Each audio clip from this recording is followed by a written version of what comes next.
Weather Super 7-day forecast. This is a good weekend to get out in the water, probably for the first time all season. It might be warm enough. Honestly, I know. I feel like we've gone through so much May gray and so much June gloom, but finally for the 4th of July weekend, it is here. We have the warmer weather, and along the coast, it makes for some pretty perfect conditions. We can see a lot of our coastline is right around the same temperature we were this time yesterday, maybe 1 degree warmer in some spots, but everywhere else, we're still continuing to feel a little bit more heat. We're looking at some of our valley neighborhoods like Escondido or Poway or El Cajon that are all 5 degrees warmer than we were this time yesterday.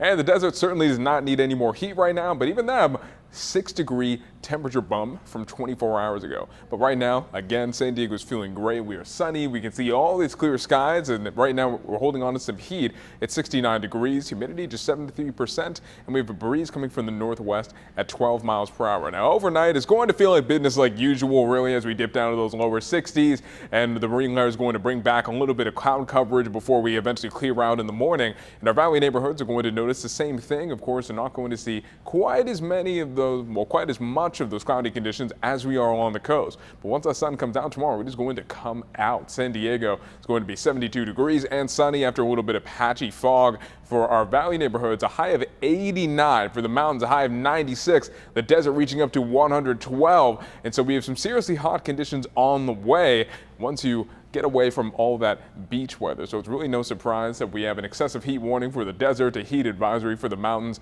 Both of those start up tomorrow morning at 11 and roll all the way through till Monday night at 8. And thankfully, it doesn't come with too much of an increased fire risk. Of course, if it's hot and dry, we need to pay attention to it. But we've seen some higher risk profiles over the past couple weeks in days where it's been more windy. But here's what we can expect. The Futurecast shows a high pressure system.